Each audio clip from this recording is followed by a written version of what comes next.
Hi, this is Russ again. This is part 2 of the series on the infiltration of the Christian church. Let me go over just a few things on the first part. I want to just remind you again why they do infiltrate the church, along with other areas, but the church specifically. Number 1, reconnaissance. Number 2, spiritual attack. Number 3, attacking leadership and the prayer structure of a church. 4, creating division. 5, seeking compromise, the compromise of leaders and folks in the church. 6, they get in to the point to where they can begin to use the building and use it at nighttime for rituals, things like that, if they can get a hold of the keys by becoming the janitor or anything else inside the body there. Number 7, they'll go after youth and children. And you got to be very careful in this area because there can be sexual abuse or harm done if you give them opportunity. 8 was they'll join their coven in warfare against the local church and give all the information to that local coven. 9 was they will seek out other victims that a church might be seeking to help, those who are MPD, SRA, stuff like that. 9 was if you begin to see, for example, sicknesses, headaches, your time is consumed, things like that, the issue of just wanting to consume your time and create problems even on a physical level for you.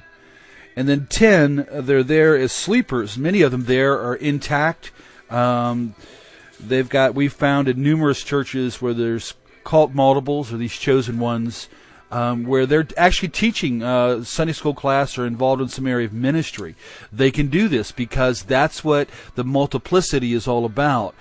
And that's what I want to touch on before I go into the other part of this, how it is they get in and how do we respond. Let me just touch on this, who they are.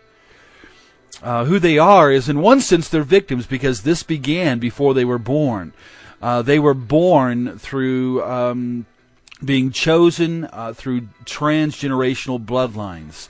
They were chosen in the sense that they believed the people who caused the conception, they would have done pre-conception rituals during the time of the child in the womb, and afterwards this child was already chosen to be, in our view, a victim of this multiplicity, the satanic agenda that they would have in raising them. This is all about, in a lighter way, you go back to the Nazis and Himmler and Hitler's view of creating a master race.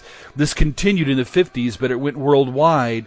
And again, it's going to take me over 3 hours just to go into that discussion.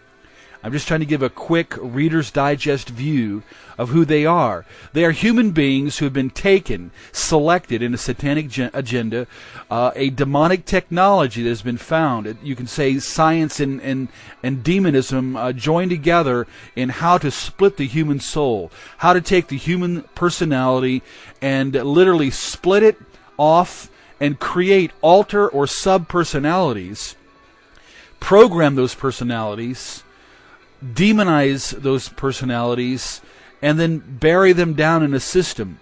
They will have triggers and codes to call each one up. For example, a personality inside may be used as a sex slave. One might be used as a ritual priestess. One may be used as a runner. One is there to find information. One is there to be an assassin or a murderer. One is there to learn the ancient languages. Almost in every case of what is called a satanic chosen one, you'll find somebody in there that can speak fluent German. And there's a reason, again, because many of their trainers were Nazis and carried on the agenda to create an Aryan, a pure bloodline, a God-man, a almost Nephilim type human being. They've transmuted humans. And we need to take a look at this because since in the 70s, there were just a few cases showing up at psychological, wards and offices and so forth. In the 80s, thousands and thousands showed up. In the 90s, literally into the millions. And this is an amazing thing that has occurred. And my biggest issue is why since we know that most all of it is the purposeful creation of multiple or sub-personalities, why nobody's asking who's done all this and tracking that? Well, that's part of what we do. We wanted to go after who's done it, tracking them, and that's a continual thing. And we have another, again, seminar information we put out. It'll take 2 or 3 hours to go over all that. But they are those who are called, we call them handlers, or some of the chosen ones know what handlers and watchers or enforcers are all about also. But who they are those who've been given over to Satan, the people that raised them, believe that they be a part of a pure bloodline, again, Luciferian in doctrine and belief, that will help rid the world eventually of Christendom and the Jews. They will be used in the Black Awakening, the great chaos to come. They'll be used in the enthronement of the Antichrist. Many of the chosen ones that we've dealt with, when we've gotten down to core issues inside of them, and personalities that were trained to be part of the Black Awakening, they have all confessed, especially the German-speaking ones, that they are part of the troops of Antichrist, that they're here, and that they are here to do harm. So it's very important that you can get a number of books. Go to our website, shatterthedarkness.net, and if you click on areas, you're going to see a lot of different books, materials. There's a lot of books in the secular field that you can read about and look into. I feel that out of probably 100 of them, they're not going far enough in descriptions of the origins and the purposes and reasons. That's why we have a book coming out called The Black Awakening, which will describe a lot more detail and the spiritual nature of the creation of chosen ones. Now, these are human beings who've been purposely put through many, many rituals. They've been put through pain and harm, and so they may have within them a number of personalities that some call home-created personalities. Through pain and torture and horror, they have split off only to protect their personality as a whole, to be able to have the new sub-personality take in all the pain, torture, and whatever else is done to them. Each of the personalities hold their own memory.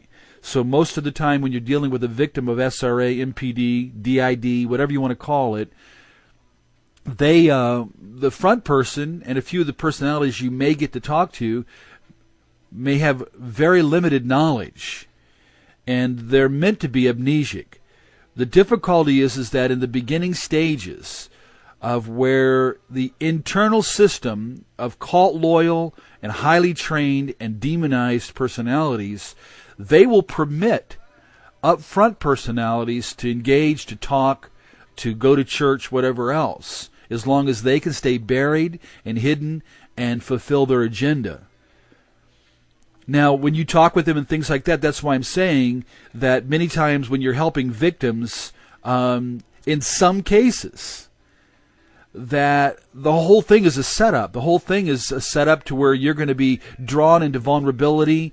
You're going to be, drawn into a number of time-consuming engagements with the individual.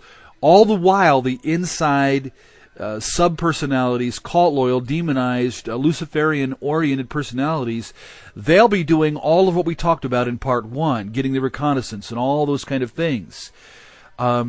They'll also be doing warfare against you, kind of basically making a file on you and assessing you. They will spiritually read you. They will look for holes in your life. They will look for anything they can do to bring corruptness to you, anything they can do in their rituals to target in your life, to harm you. They will do that. The inside personalities will do that. Maybe the upfront person wouldn't do that, but the inside personalities, you better believe it, they will do that. And it's very important that you and I understand that. That's how this works. Well, what I want to do right now is go on to how it is they get in so close to everybody. I mean, we have found them in all kinds